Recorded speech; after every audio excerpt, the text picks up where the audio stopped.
Ciao a tutti, oggi ti porto in Svezia con i Lussekatter, i gatti di Santa Lucia. Sono dei panini sofficissimi allo zafferano a forma di S e si preparano il 13 dicembre.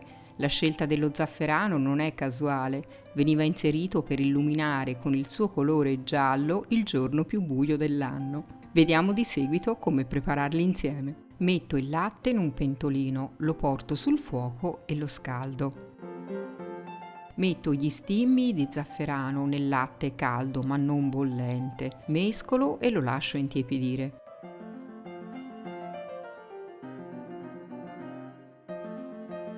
Adesso setaccio la farina, poi aggiungo lo zucchero ed il sale.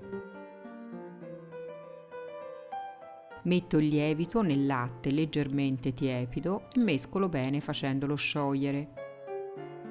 Formo una buchetta all'interno della farina, ci aggiungo il latte con il lievito e lo zafferano disciolto all'interno e poi ci metto un uovo sbattuto. Inizio ad impastare e poi procedo con le mani. A questo punto aggiungo il burro morbido a temperatura ambiente in 4-5 volte, lo faccio assorbire piano piano all'impasto. Dovrò ottenere un impasto bello elastico. Procedo sul piano di lavoro così riesco ad inserire meglio il burro. Continuo ad inserire il burro in piccole dosi, lavorando con energia all'impasto fino a finirlo tutto.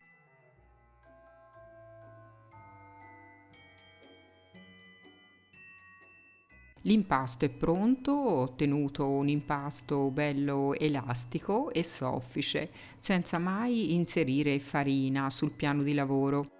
Sistemo l'impasto all'interno di una terrina unta con del burro, lo copro con della pellicola alimentare e lo lascio lievitare fino al raddoppio del volume. A volume raddoppiato infarino il piano di lavoro e ci lascio cadere l'impasto. Rompo la lievitazione e lo stendo subito con il matterello. Dovrò ottenere un quadrato delle dimensioni di 35 cm di lato. Taglio delle strisce della larghezza di circa 2 cm.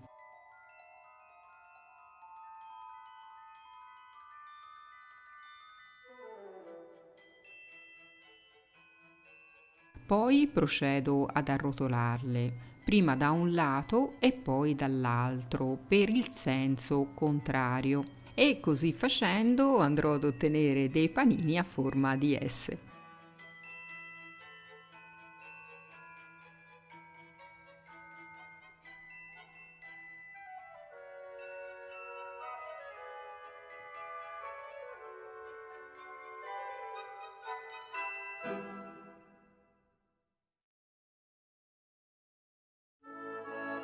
Sistemo le mie brioche allo zafferano su una teglia da forno rivestita con carta forno, le copro con della pellicola alimentare e le lascio lievitare fino al raddoppio del volume. E mentre i Lussekatter stanno lievitando, metto a bagno l'uvetta.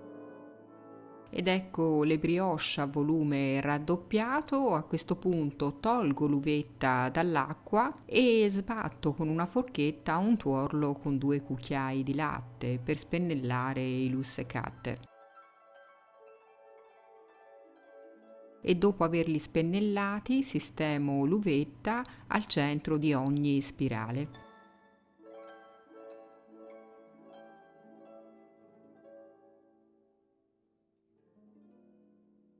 Posso infornare nel forno già caldo statico a 180 gradi per circa 20 minuti o fino a doratura desiderata.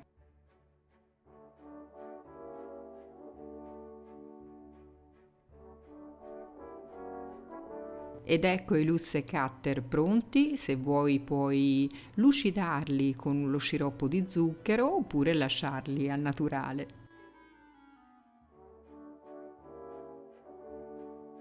Si conservano chiusi nei sacchetti per alimenti, puoi anche congelarli volendo e tirarli fuori all'occorrenza, già cotti, oppure sotto una campana di vetro. L'ideale, prima di gustarli, è scaldarli nel fornetto e torneranno come appena sfornati. Sono sofficissimi. Spero che la ricetta ti sia piaciuta. Se ti è piaciuta fammelo sapere con un like o un commento. Ci vediamo nel prossimo video. Ciao!